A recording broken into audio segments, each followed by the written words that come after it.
Hello, everyone. Today, I welcome board-certified neurologist Dr. Marwa Kaisey to the podcast, where we're going to be discussing the most up-to-date information on COVID vaccines and COVID boosters.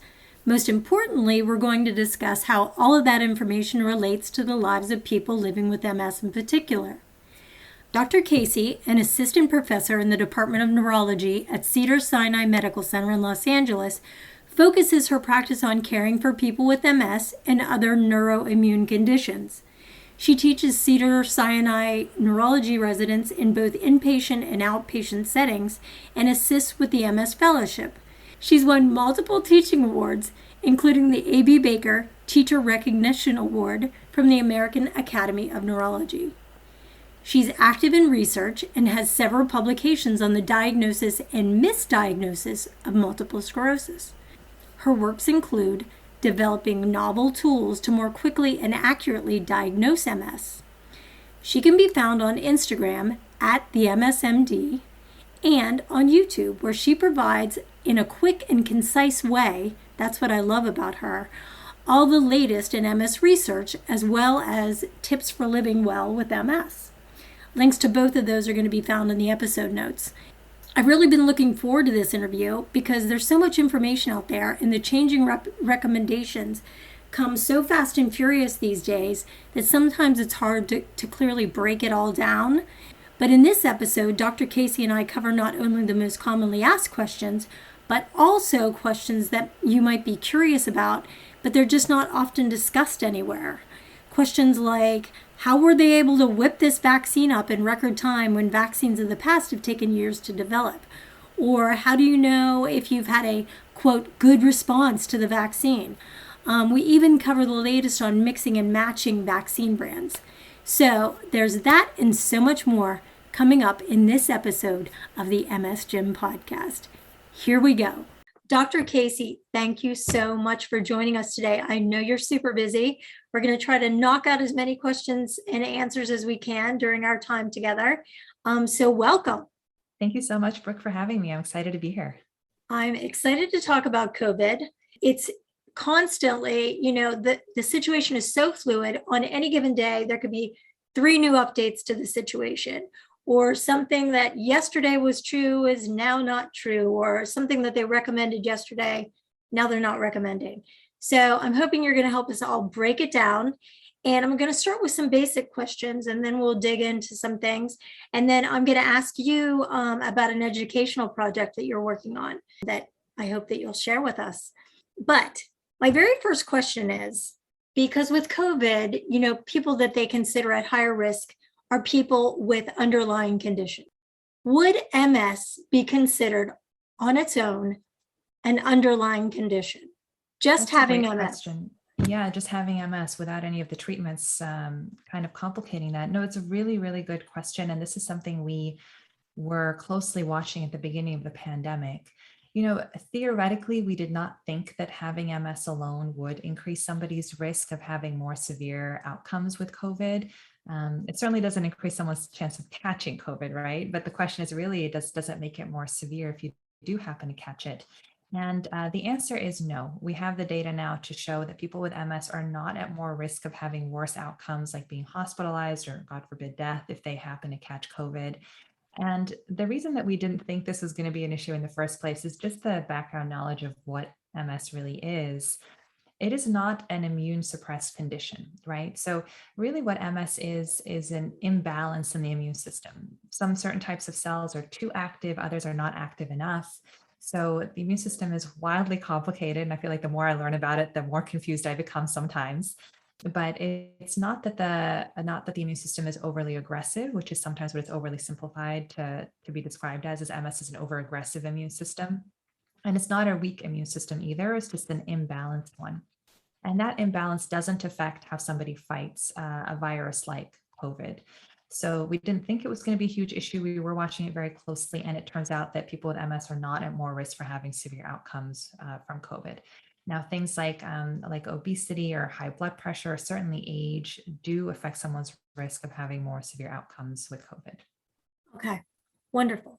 Now, MS patients who are taking immunotherapy, drugs, or treatments, which of those, and of course, there's a plethora of drugs and treatments that are available now that any given MS patient might be on, which of those patients need to be mindful of their risks? And we're also going to talk about the timing of their infusions or whatever their immunosuppressive therapy is, how that affects their whole risk level. So, which patients would you consider at higher risk due to immunosuppression from a treatment, an MS treatment? So you said it all right there, is that the people who are at higher risk are the people on the immunosuppressive medication specifically. The good news is that most MS medications are not immune suppressants. So things like the platform therapies like Copaxone, Rebif, for example, a lot of the oral therapies like Tecfidera, Vumerity, they're not immune suppressants. They just try to rebalance that imbalanced immune system that we just mentioned, which is the cause of MS. And they don't take away any cells from the immune system. They leave them all there and intact and functioning. And so when that immune system sees an attacker like a virus like COVID, it's able to still mount that response and still fight off the virus, just like anyone who wasn't taking those medications. So those medications, especially the older ones we've been using for a long time, don't seem to make anyone more vulnerable to COVID if they happen to catch it. Now, the ones that do make somebody more vulnerable are the immune suppressants. So the most common ones that we use in MS are Ocrevus, Kesimpta, and then a little less studied, but still theoretically high risk are things like Lemtrada and Mavenclad, and really anything that takes away any of the cells of the immune system like these medications do. Like I mentioned, the ones that are really the most studied are really Ocrevus, actually, because Kesimpta came out just over a year ago, but they work the same way, which is why I'm lumping them in together as far as risk and what we know about it. There's just not as many people on Lemtrada, Mavenclad, and things like that, so those haven't been as fully studied. But some of the data on Ocrevus that started to come out towards the end of last year is that people on this medication are at a 4 times increased risk of being hospitalized should they happen to catch COVID. So in my mind, those medications, Ocrevus, Kesimpta, and then Rituxan, which is a close cousin of Ocrevus that we use off-label for MS, those are the people who are at a little bit of a higher risk of having worse outcomes with COVID. What about Tysabri? Tysabri doesn't seem to be an issue. Okay. So, and we didn't really think it was going to be based on the way that Tysabri works. So Tysabri is almost like a bouncer at a velvet rope, with that velvet rope being the barrier between the blood where all the bad immune cells are and the nervous system where the brain and spinal cord sit. And so what happens in MS is those bad cells come from the blood and they go into the nervous system and they attack the brain and the spinal cord. And there is a barrier there. It's called the blood-brain barrier that protects the nervous system from the blood. But it's not a completely impenetrable barrier. So what Tysabri does is it kind of strengthens the barrier. Like I said, it acts like a bouncer at this velvet rope blood-brain barrier, and it stops a lot of those bad cells from getting from the blood into the brain and causing the damage that is MS. But all the immune cells that are normally in the blood are still there. They're still able to fight viruses when they come into the body. So Tysabri does not seem to increase somebody's risk of having worse COVID. Okay. Now, let's say somebody is on Ocrevus and they're due to have their infusion within the next week or so. Should they be mindful of when they're having that done? And should they think twice about when they're getting their vaccine or a booster, which we're going to talk about boosters in a little bit. But can they just go ahead, get their infusion, get the vaccine, no worries, or should they be thinking a little more into it before they do that? So there's 2 questions here. One is the safety question. So does getting the vaccine and the infusion at the same time make either more dangerous or risky? And the short answer is absolutely not. You can get both on the same day and be perfectly fine. So what we're talking about here is not safety. What we're really getting at is the efficacy. So if we get the vaccine and the infusion too close together, does that diminish the efficacy of either? It doesn't affect the efficacy of the Ocrevus, so that you can get at any time. We're not too worried about it. But what it does do is it significantly decreases the efficacy of the vaccine. So you're just not going to get as much bang for your buck. It's almost like you maybe didn't even get vaccinated if you get them too close together. Really? So yeah. So to your point, we really do have to be mindful of the timing of the two together. And again, not because we're worried that there's going to be any safety risk, but because we really want to get the most out of that vaccine that we can.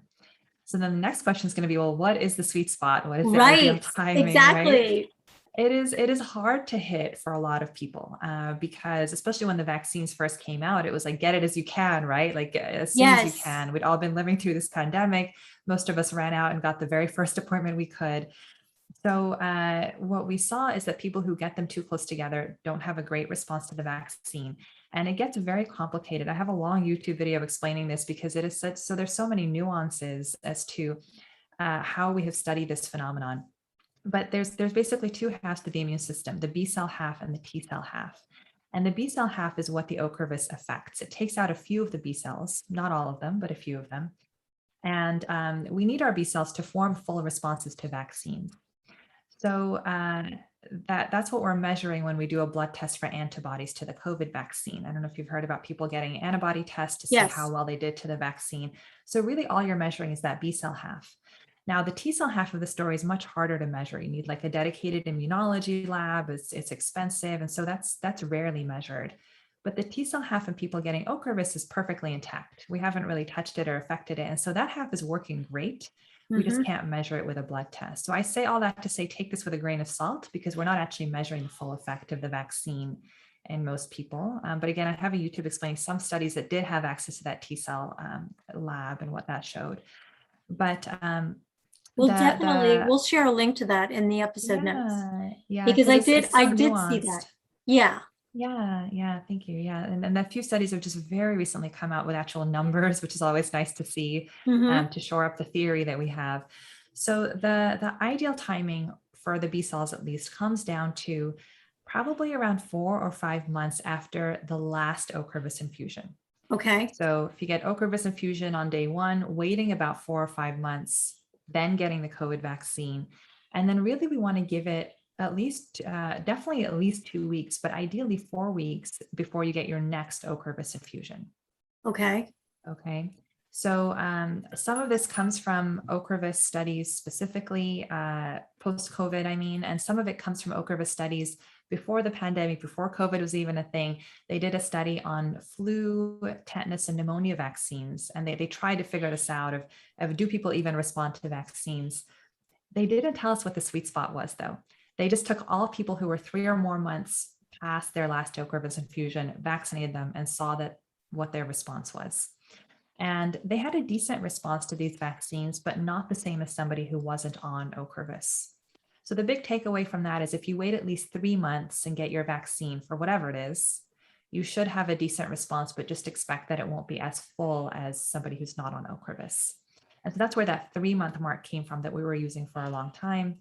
There's a little bit more data now that shows that if you can really wait till the 4-month mark or even the 5-month mark, you'll probably have a better response to the COVID vaccine. But again, like I mentioned up front, that's not always possible. We're trying to get people vaccinated. We're trying to get them protected as soon as possible. So really after 3 months, ideally around 4 or 5 months is the sweet spot to try to get your vaccine for the maximal benefit. But again, keep in mind that even if you do get an antibody blood test after that and you don't have any antibodies, there's still this other half of your immune system that we're not measuring that could still be protecting you. Okay. The question I then get is, well, I measured my antibodies and they're 0. Like Dr. Kaisey, I did everything right. I did the timing perfectly. It's still 0. What's going on? Am I protected? Did I mess it up somehow? Did the vaccine not work? And the short answer is the vaccines still work. It is still very much worthwhile to get it, but our tools just aren't good enough to measure some of the response that you're getting. And unlike the flu vaccine, for example, which is not that great, to be honest, especially this year, they kind of try to design it and it's not always super accurate. The COVID vaccines are fantastic. They are highly, highly effective. So even if you get part of the response, you're still getting a lot of protection and it's definitely still worthwhile doing it. Do you foresee in the future, for instance, the flu vaccine, am I correct in saying that every year the flu vaccine is kind of re-engineered based on whatever variants of the flu have come up in the prior year, something like that? Yeah. Do you foresee them doing the same with COVID as the years go by? I do. Tweaking it for Delta, tweaking it for, whatever the next name of the next variant is. Right. No, I do think that. And there's some doctors who are predicting that COVID is going to go away entirely. I think if we had been really, really good about everyone getting vaccinated quickly, maybe that would have been a possibility and we would have wiped it out. But the reality is that there's enough people out there who are still getting COVID. And every time somebody new catches COVID, it gives that virus a chance to mutate. Yep. And when it mutates, it creates these new variants, right? So Yep. it feels like we're going to go through the entire Greek alphabet of variants. Yes. Like And to your hurricanes. point, like hurricanes, and hopefully we don't come back to the beginning like they do with hurricanes. Yes. But to your point, yeah, every time this happens, our vaccines are great against some of them because it looks close enough to the original variants of COVID that the vaccine still works and our immune system still recognizes it as COVID. But there will come a point where it mutates to the point where our immune system no longer recognizes that as COVID, that it was vaccinated to, and can't mount that immune response. And so, yeah, this is why we change our flu vaccine every year and try to hit it. And I think the flu vaccine is like redone based on some small place in India where they get flu earlier on than everybody else. And so they try to predict based on that Right. what the variant is going to be. And some years they hit it and some years they don't quite hit it. It still gives you some protection, but it's not always fantastic. But that's what made the COVID vaccine so effective, is one, this mRNA technology, and getting two doses, especially with the Pfizer and Moderna, but also because they designed it based on the exact DNA of COVID that was provided by Wuhan way back in January 2020. They were able to quickly plug that into their vaccine technology and design one exactly for the types of COVID that were out at that point. But as it keeps mutating, I do think they're gonna vary the vaccine year to year. And from my understanding, it's not too hard to do. You have a template, you just plug in the new DNA data for the new variants, and you're able to create a new, more accurate vaccine for that variant. Interesting. Do you have any advice for people, especially here in the US as we head into flu season? What if you want to get a COVID vaccine and a flu vaccine? Yeah, this has been coming up a lot from my patients. I always, around this time, I'm having a lot of conversations about flu vaccines regardless. So it's not too different for me to plug in COVID vaccine, although now there's a lot of misinformation about the COVID vaccine and kind of political bent to it that I never really had to deal with for flu vaccines. So that Right. definitely is a new angle. But they can now be given at the same time. Okay. So when the COVID vaccine first came out, they said, oh, leave 2 weeks between COVID and any other vaccine, just because we didn't know a lot about it. There had been a few thousand people in the trials, but not the billions that have now of doses that have now been administered. So now we have enough data to know that it's safe to give at the same time as other vaccines. So for most of my patients, I'll say, I'll talk to them about either their third dose or their booster of COVID, and say, hey, while you're there, get your flu shot too. Just do a 1-2. And especially for people who have to time these vaccines with Ocrevus infusions, as we were talking about, it's much easier to just do both at the same time and get it done. Okay. Okay. Before we move on, well, actually, I wanted to ask you, in your own patients, what types of side effects are you seeing in your patients, and especially the difference between the first dose and the second dose? And this is excluding booster. This is just first and second dose, whether it's Pfizer, Moderna, Johnson & Johnson was single, but what are you seeing? In the trials, what they saw is that people under 55 had kind of like flu-like symptoms, like a fever, things like that, especially to the second dose. I'm not seeing that too much in my patients. I'll share that I literally have had the worst side effects of anyone I know to the vaccines, including all of my patients. I had a little bit of an allergic reaction to the first one. Thankfully, it was pretty mild. And I saw an allergist and he just told me what meds to take before my second dose, because I really wanted to get my second dose. And then with the second one, I had, horrible like fevers, chills, had to take Tylenol around the clock, and then a headache that lasted for a few days afterwards. Yeah. So I haven't seen that many side effects in my patients. I've personally experienced this, so I have sympathy for everyone who has. Yeah. But what I tell my patients is, they say, well, can I, especially people getting Tysabri, they're like, oh, should I time it? I was like, you can do both at the same time. It doesn't matter. But what I do tell them, just based on my personal experience, is that don't schedule your Tysabri for the day after your second dose. Because just in case you have a fever, you won't pass the COVID screening. They screen everyone for a fever when you go in. So, or you'll just feel so terrible, you won't want to get out of bed and go into the infusion center or whatever to get your infusion. So just based on the side effect, which again, it's not dangerous. It's about a day or two of feeling crummy, and then you're protected and hopefully won't have the days, weeks, or months of those horrible symptoms should you happen to catch COVID, God forbid. But it would be kind of awful to have to go sit for your Tysabri while you're having those symptoms. Yeah, absolutely. Now, before we get to the booster, I want to know about this educational project that you're working on. Yeah, so this is an online course. It's called Conquer MS, and it is for people who have MS or people who love them and want to learn more about MS. And it really came out of my frustration with having 45 to 60 minutes with a new patient. And that's actually pretty generous for a lot of neurology clinics. But I would diagnose somebody with MS, and we would talk about the diagnosis. We would start talking about treatments. I would answer questions they had, but then they would leave and they say, well, where else can I go for information? And there's some phenomenal podcasts like yours. I have an Instagram and a YouTube. A lot of us are trying, but when you're brand new to MS and you don't even know where to start, it can be hugely overwhelming. And all I wanted to do was to sit with them and maybe hold their hand while I cry a little bit, and then move on to talking about how people get MS, who's at risk. They usually have questions about risk to their kids, talking about therapies, talking about a relapse, what even is a relapse, when do I call my doctor, talking about lifestyle stuff, wellness stuff, like diet and exercise and symptom management, like spasticity, sleep, fatigue. I could go on, right? All of it. Yeah. All of it, all the stuff they want to know. But one, we don't have time. Two, when you get that diagnosis, or even if you're new to MS, it's so overwhelming that I don't know if they hear anything that I'm saying after that. It's very human for all of us to just kind of shut down after that and go into ourselves. And so I could talk to them forever, but either they probably don't hear it.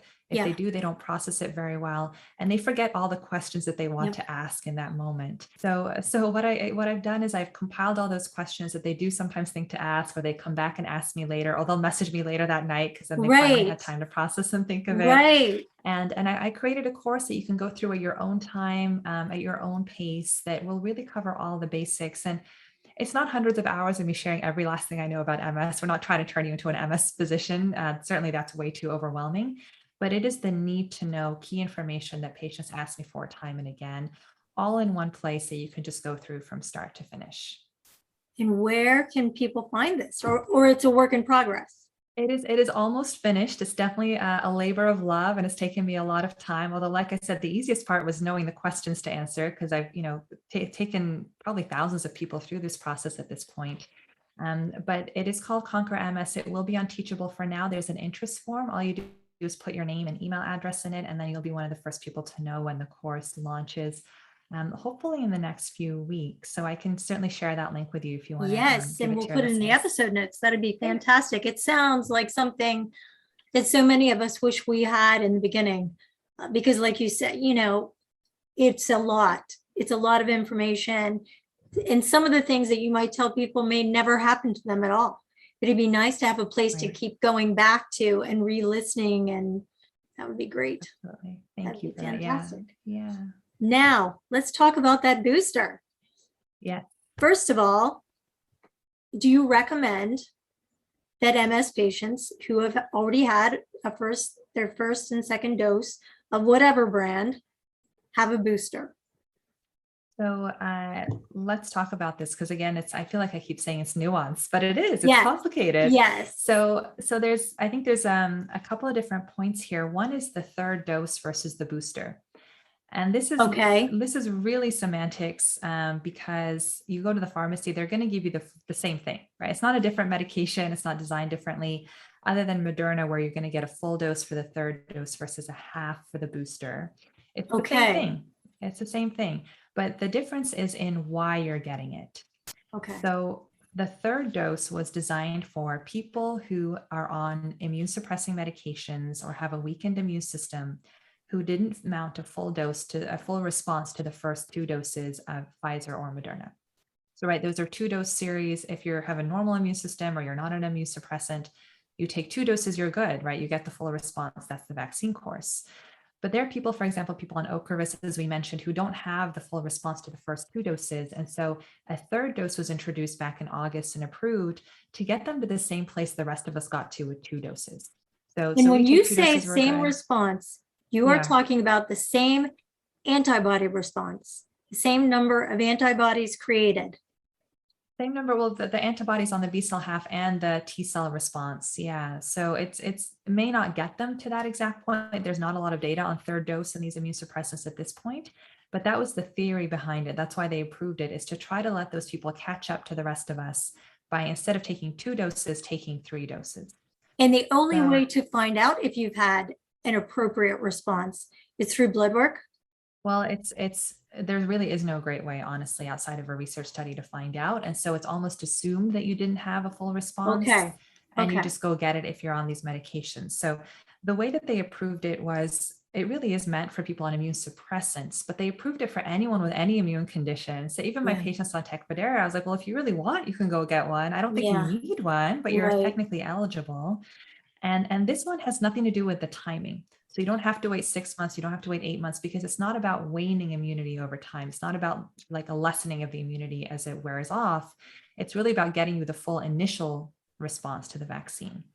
So Okay. you can get the third dose as soon as 4 weeks after your second dose. You can take them in a row, 1, 2, 3, or any time after that. So when it came out, when it was approved in August, then into September, a lot of my patients who are on Ocrevus, I was advising them on when to go for their third dose, even before the boosters have been approved and authorized.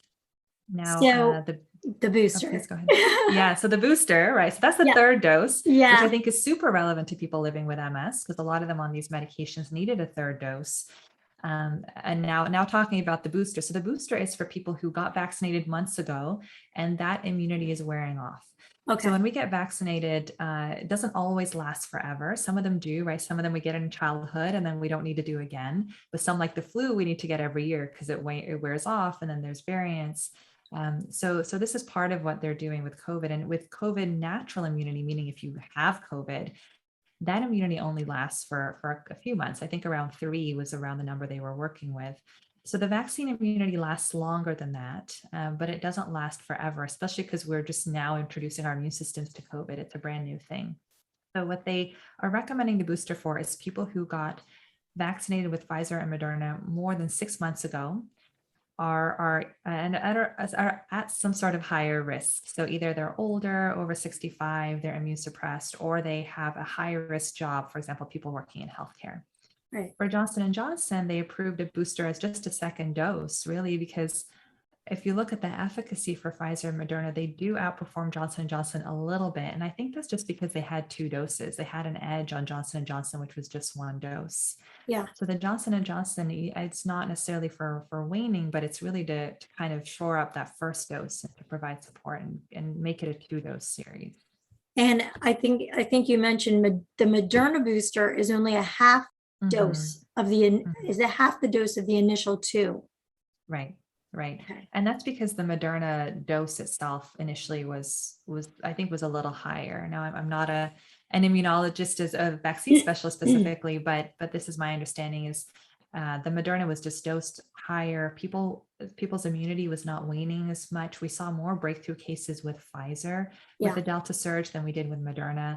And it turns out that's just because people just got more Moderna dose when they were initially vaccinated. And that turned out not to be important until we saw people's immunity wearing off from the initial courses. And that's when we all kind of suddenly realized that the Moderna had been dosed higher. So you just don't need as much of it, which is why they approved it at a half dose. Well, so that brings me to the more recently, in the last couple of weeks, the mixing and matching of different brands. So let's say you had the first and second dose of Pfizer and you're reading all this stuff online. You're like, well, Moderna's stronger. It's more, efficient. And so I want to get a Moderna booster. What do you have to say to people who, or let's just say you had 2 Moderna and your particular pharmacy only has Pfizer boosters available, maybe it's just a matter of availability instead of choice. What do you have to say to the mixing and matching of those? So as far as choice, I don't think there's a big difference between them. They were both designed based on the same information that came out of Wuhan initially. They were using the same technology. So I don't think that I would recommend that they choose one over the other, especially because the Moderna is now given at a half dose. So it's not like it's more powerful than Pfizer. Right. They've adjusted for that. The reason that this was approved, I believe, is for the convenience. So some pharmacies only offer one, sometimes there's supply of one and not the other at different times. And so it was just a roadblock that had prevented people from getting certain vaccines that they removed because there's no theoretical difference between the two. There's no big reason they should interact in a bad way with each other if you get mix and match. And so what they're saying basically is they're very similar and it's okay to mix and match because they work the same way and you can just get whichever one is convenient. But I don't know of a strategy based on mixing and matching to get you better immunity. All right. I'm just going to touch on this. I'll be honest, it's partly my own curiosity that I've had all along with regard to the vaccine. And I've seen the question a million times online, but I, Brooke Slick, want to know. And hopefully there'll be other people just waiting for the answer.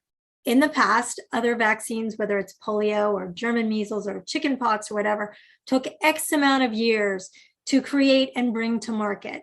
And here we are, we have a pandemic, this deadly disease, and boom, we were able to design it, manufacture it, and bring it to market in record time. How were they able to do that? And why can't they do that for every vaccine? And I know that there's a lot of every moving drug, parts. right? Right, exactly. And I Yeah. said that to somebody yesterday. I'm like, yeah, or any MS drug. Yeah. But what, I know there are many moving parts to your potential answer, but how did that happen? Was it just that they were able to cut through the red tape because was it part red tape? Was it part funding? Funding that typically isn't there was there. And because let's be honest, you think, oh, we'll just whip up a vaccine, and people are like, how do we know that's as effective as the one that took 10 years to bring to market? You know what I'm saying? I do. And I love this question because this is my biggest question before I personally went and got vaccinated, which was end of December 2020. I ran as soon as they offered it to me to get vaccinated. But before I did, this was the question that I really wanted to answer for myself. I had read the trials, the Pfizer Moderna trials. They had several tens of thousands of people in both those trials. I knew the safety data looked great, but this was the one thing nagging in the back of my mind because in the MS world, we know it takes 10 years to get it from an idea to the bench through mouse studies and then there's three phases, phase 1, 2, and 3 of drug studies. And then you really have to study an MS drug for 2 years. That's the market standard in a trial before you can even collect safety data and submit it to the FDA for approval. And that takes years. So that's the world I was coming from, right? In the MS world and how long that takes. And this had come, they'd whipped it up in a few months and it was tried an emergency use authorization. So totally understand this question. And this is one that I've thought about a lot. And again, there's a lot of different facets to the answer, some of which you touched on already. So one of the reasons they were able to do this quickly is that they've been working on the technology for a couple of decades. So I never really heard a lot about mRNA vaccines, but it's not a new thing. They've been working on it for a long time. So they were ready to go. They had the technology in place. And the other part is that it was a global pandemic that brought the world to a screeching halt. And, you think about something like MS, it is very important to several of us, but not the whole world, right? MS has not brought the world to a screeching halt. It's brought some people's worlds to a screeching halt, but not the entire globe. And so you suddenly had everybody's attention and everybody's cooperation. Governments wanted to work together. China was sharing DNA information for this virus immediately, and well, not immediately. There's, some stuff about, we won't get into the politics of what happened this first couple of months. But soon, they were sharing the information that it would take. And so they had the technology ready. They suddenly had the information that it would take to plug into this technology and create a vaccine. And they were ready to start the trials like March of 2020, which is remarkable, right? Just because the red tape was gone. Governments were communicating, scientists were communicating quickly. And because it was so critical, we're not always putting the stopgaps that are really there for a reason. They're there to protect bad information and bad science from getting out there. But again, it's a global pandemic. We got to go. We got to move, right? We don't have time for our usual stop checks. Then the other part of that was really important for me to understand is that with MS medications, for example, it takes a long time for these potential bad outcomes to come to the surface. And it takes a lot of people on the study, studying the drug. So for example, infections or potential cancers, it takes years for those things to come to the surface and for us to see that. Right. Vaccine bad outcomes typically happen within the first 24 hours after a vaccine, and always, always, always within the first 2 months after a vaccine. Interesting. So instead of 2+ years for MS drugs, we really have a total max of 2 months for vaccines. And that is why the FDA didn't even consider the emergency use authorization until these drug companies had 2 months of safety data on the vaccine. They Okay. finished their trials early fall. They had, at least 2 months of monitoring on everyone in the trial, and then they were able to submit their safety data to the FDA for review. And so that really helped me to feel good about going in to get it, is that, you don't have vaccine injury 2 or 3 years after the vaccine. Right. Anything bad that we're going to see is going to happen in those first 2 months. So especially now at this point where literally billions of doses have been administered of these vaccines over a year for some of them, that anything bad that we were going to see, we have seen already. And there's, infinitely small bad adverse events that are happening with these vaccines. So the red tape was gone. Information was shared quickly. It went to the top of the pile for approval, right? Usually you have to get in line. There's a lot of drugs ahead of you for approval. So all the red tape was cut. People were communicating, and it's a vaccine. It's not like an MS medication where we have to watch carefully for over 2 years to figure out if something bad is going to happen. So both the science of it and the bureaucracy of it all fell in line to get this approved and out to people as quickly as possible. So the safety methods were the same. The speed in which it was developed is what changed. Exactly. So it's not like And anything fell through the cracks as far as all the steps that they typically would go through for a vaccine. Like they still had to go through all of those. They weren't shortened up. They were sped up. They were sped up. A lot of the roadblocks that are there, mainly just because there's a lot of other competing drugs coming Right. at the same time, those were taken away.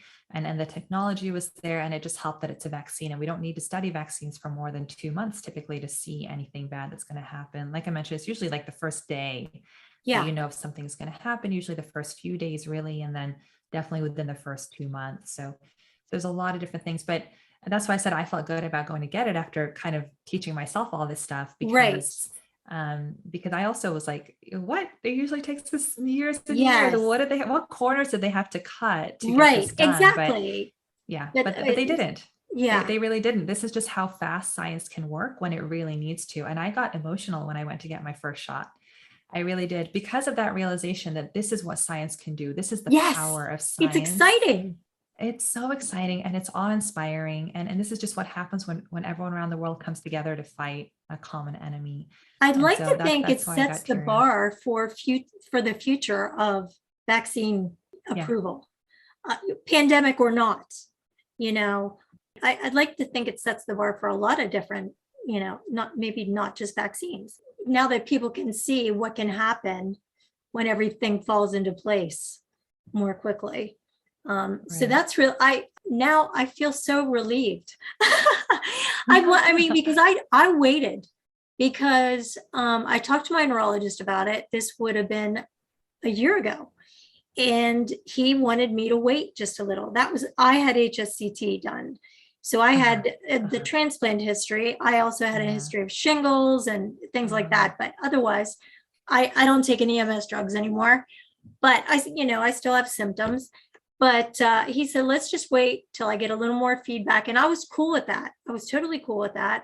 Well, then as time went on, I contacted him. I'm like, okay, can I do it? And he's like, totally, and he told me the same thing that you had about his patients. Only a couple had seen severe side effects, and severe, I don't mean like hospitalization severe, just like flu, fever, fatigue. So I went ahead with it, but I had that question in the back of my mind as they're giving it to me. It's like, I hope this isn't, like you said, shortcuts weren't taken or whatever. So I feel much more at ease about the entire vaccine thing, given the information that you just provided. So I appreciate that. Have you read anything, or do you have your own feelings about how long you think we'll have to function at the level of, I don't even know what word to use, at the kind of fear level that we currently have, how long is this going on? It's like, how do I you think, know. when do you think we'll be able to just, it'll be part of our lives, which it already Yeah. is, Yeah. but it won't be one that we are so frantic about every single day, that we're not tuning Mhm. in to the news every single day to see what the numbers are, that the numbers will not be running, in the banners of all the news stations as far as Right. deaths and new cases, and where that won't happen anymore. And it'll just be, just like flu numbers, flu is Yeah. up this year, COVID's up this year, you Right. know. I don't know if there's a single answer to that, because what I've been reading has very different theories from Yeah. different people. And it's going to just depend on a lot of things. I think one is the variants, as we discussed. Two is people's willingness to get vaccinated and to wear masks and to kind of try to stop the flow or the rates. Here in LA, our rates are very low. But then, I was talking to my husband, who was telling me that 1,500 people are dying still, and the rates in North Dakota are terrible. And so we're talking about why that might be, that the surge is happening in different parts of the country at different times. And what I tell my patients is, I don't know when this is going to be over. And I want to try to help you get back to as much of a normal life as possible. I have the rare introvert who's very happy that this is still going on and doesn't want to leave their house. And so Yes, that yes, conversation ends quickly, and that's fine. I'm happy for them that there's a silver lining. But most people are scared, yeah. but recognizing that this isn't going away anytime soon. And so that's kind of the advice I give them, is we need to figure out how to get you back to what you want to do, whether it's traveling to see family they haven't seen in a long time and really need to reconnect with, whether it's figuring out how to get back into the office or how to rejoin their sports teams. There's something that's really near and dear to everybody that a lot of them have had to give up for this pandemic. And I think it's time that they stop having to completely make these sacrifices, because if this was going to end by the end of the year and I say, okay, January 2022, we're good, just hang Right, on till then. And that's how right. we were functioning the first, at least for me, like the Yes, first year, honestly, is that's how I was yes, functioning, is just hold on for the summer, just hold on for the vaccines. yes, And every time I was let down and kind of yes, crushed, yes, especially because I have a little baby at home, and I don't, yes. I have a vulnerable Congratulations. person in my house. Thank you. And a lot of people have vulnerable people in their house that they're worried about, or they're vulnerable themselves. Yes, And at this point, I don't think we can function that way anymore. I don't think we can just hold on for the next milestone that never seems to really come. right. So I'm hopeful that it will become rote, as you mentioned, like just like flu season, COVID season, whatever. Yes, We will get there eventually. But I have become more of a realist, I think, about when that's going to be, especially having had my heart broken over and over about, just wait for yes, such and such milestone. yes. So I think that we can be optimistic, but at the same time, we really have to start figuring out how we can safely get back to the things that are important to us that we may have been sacrificing for the last year and a half. Well, Dr. Kaisey, I cannot thank you enough. This has been fantastic, because it's kind of all the questions all in one conversation. As we end this conversation, I'm going to ask one more question. What are your thoughts on mask usage right now, today, October 25th, 2021? So I do think it's still very, very important, because vaccines have certainly decreased the severity of COVID and our hospitals are less burdened. And it's turned it from potentially devastating fatal illness to something you can just recover from at home if you happen to catch it. But masks are still very important as part of our toolbox, especially in preventing person-to-person spread. And like I mentioned, I have an unvaccinated little person at home. So I'm still, despite me being triple vaxxed at this point, still worried that I may catch it, have a very mild or even asymptomatic course, but still be able to pass it on to my little person, or just being able to take her out in the world, right? So there are people out there who are too young to be vaccinated, or who are immune suppressed and their vaccines just didn't work very well. And so especially for those people, I think it is important to use the mask as part of our toolbox, which includes vaccines, includes being outside as much as possible for our events. And I'm grateful, honestly, that I live in LA and masks are just very normal here, and you're not going indoors in places where people have their masks off unless it's a restaurant. So I think masks are important. They're not the only important thing, right? Vaccines are very important too, but it's all part of a multi-tier effect or a multi-tier effort, excuse me, to try to prevent this thing from spreading. And especially to our most vulnerable people who either can't get vaccinated or didn't have a great response to the vaccine. Wonderful. Dr. Kaisey, thank you so much for coming on today. Thank you for I'm having me. looking forward to the completion of your project. I you. think, and like you said, please provide us with the links to that, and people can sign up and they'll know when it's ready to go. I'm going to put a link to your YouTube channel and a link to your Instagram, which I love your Instagram. And I can't thank you enough. Great. Thank you, Brooke. This has been fun. Wonderful. If you'd like to know more about the MS Gym, you can find them at www.themsgym.com, on Instagram, and on Facebook. If you'd like to know what I've been up to lately, you can find me on Instagram or at www.brookeslick.com. See you on the next episode.